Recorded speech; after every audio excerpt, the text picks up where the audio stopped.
नमस्कार। इंसानों के अंदर हमेशा कुछ नया जानने की क्यूरियोसिटी होती है।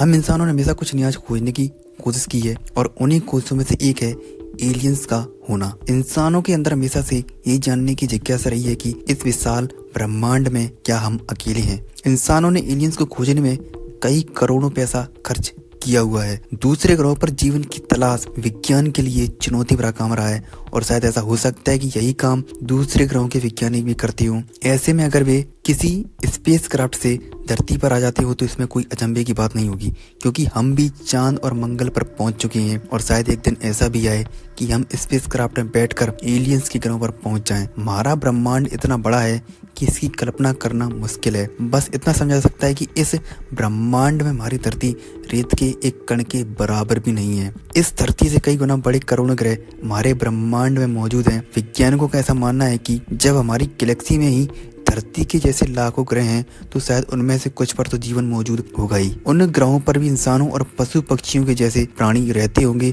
और हो सकता है कि उनमें से कुछ हमारी सोच से कमजोर हों और शायद कोई जाति मनुष्य जाति से कई गुना बुद्धिमान और टेक्नोलॉजी में हमसे कई गुना आगे हो। ऐसे ही लोगों को हम एलियन कहकर बुलाते हैं। एलियन का मतलब होता है परग्रहवासी या दूसरे ग्रह का निवासी। सन 2009 में अमेरिकन स्पेस एजेंसी नासा ने हमारी गैलेक्सी के सर्वेक्षण के लिए केपलर मिशन 10 के नाम से एक मिशन लॉन्च किया था, जिसका मकसद था प्लैनेट हंटिंग यानी जीवन के योग्य ग्रहों को खोजना। इस स्पेस एजेंसी में कई पावरफुल टेलीस्कोप लगे हुए हैं जो पृथ्वी के आकार और गुणों वाले ग्रहों की खोज कर रहा है और ये भी पता लगाने की कोशिशें हो रही हैं कि 400 अरब तारे और उतने ही ग्रहों वाली हमारी गैलेक्सी के कितने ग्रहों में जीवन संभव है। एक स्टडी के हिसाब से हमारी गैलेक्सी में 160 अरब प्लैनेट्स हैं जहां पर एलियंस का वजूद हो सकता है।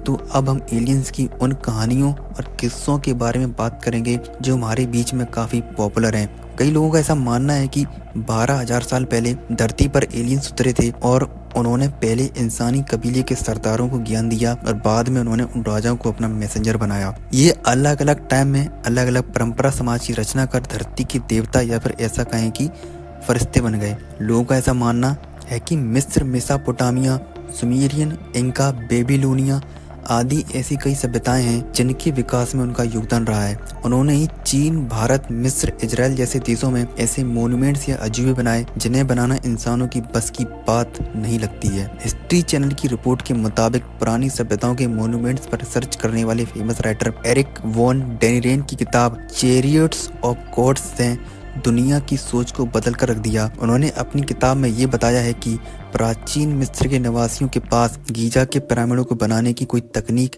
नहीं थी। मिस्र के निवासियों के पास गीजा में पिरामिड बनाने के लिए ना तो औजार थे और ना ही उन्हें बनाने का ज्ञान था। उनके हिसाब से इन पिरामिडों को एलियंस के द्वारा बनाया गया था।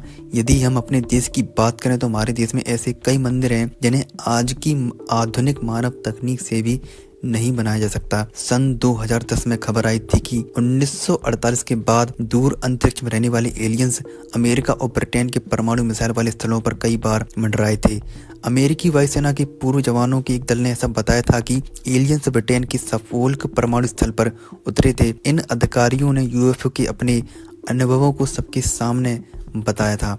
एक अधिकारी ने ऐसा बताया था कि वो उस वक्त ड्यूटी पर था जब एक अनजान वस्तु उसके ऊपर आई और मंडराने लगी और फिर उसके बाद मिसाइलों ने काम करना बंद कर दिया और फिर कुछ ऐसा ही वाकया दूसरे परमाणु स्थलों पर भी हुआ था। एक और अधिकारी ने ऐसा कहा था कि उन्होंने इप्सविच के करीब RAF बेंट वाटर्स में एक यूएफओ को देखा था। ये ब्रिटेन की उन चुनिंदा जगहों में से एक है जहां परमाणु हथियार मौजूद हैं। नासा के वैज्ञानिकों का अनुमान है कि शायद एलियंस धरती पर आए हों लेकिन हमें पता ही न चला हो। उनका ऐसा भी मानना है कि एलियंस शायद इंसानों की कल्पना से बिल्कुल अलग दिखते हों। छत्तीसगढ़ के बस्तर जिले में एक गुफा में 10,000 साल पुराने शैल चित्र मिले हैं। नासा और भारतीय आर्कियोलॉजिकल की इस खोज ने भारत में एलियंस के होने की बात पुख्ता कर दी है। यहाँ पर मिले शैल चित्रों में एक उड़न तस्तरी बनी हुई है। साथ ही इस उड़न तस्तरी से निकलने वाले एलियंस का चित्र भी स्पष्ट रूप से देखा जा सकता है, जो कि आम मानवों को एक अजीब सी छड़ी द्वारा निर्देश दे रहा है। इन एलियंस ने अपने सिर पर हेलमेट जैसा भी कुछ पहने रखा है जिस पर कुछ एंटीना लगे हैं। वैज्ञानिकों का मानना है कि 10,000 साल पहले बनाए गए ये चित्र स्पष्ट करते हैं कि यहाँ पर एलियंस आए थे जो तकनीक के मामले में हमसे कम से कम 10,000 साल आगे ही होंगे। दुनिया भर की प्राचीन सभ्यताओं के चित्रों में ऐसे चित्र भी मिलते हैं जिसमें एक स्पेसक्राफ्ट के साथ एक अजीब सा मानव दिखाया गया है। इजिप्ट, मेसोपोटामिया, बाकी कई सभ्यताओं के टेक्स्ट में ऐसा लिखा हुआ है कि वे जल्द ही लौट कर आएंगे और फिर से वे धरती के मुखिया होंगे। इजिप्ट और माया सभ्यता के लोग ऐसा मानते थे कि अंतरिक्ष से उनके जन्मदाता एक निश्चित समय पर फिर से लौट कर आएंगे। कुछ लोगों का ऐसा मानना है कि शायद गीजावासी मरने के बाद खुद का मम्मीकरण इसलिए करवाते थे कि उनका आकाश देव उन्हें अंतरिक्ष में ले जाकर उन्हें फिर से जीवित कर देगा। तो फिर आज की वीडियो में इतना ही। तो फिर जय हिंद, वंदे मातरम।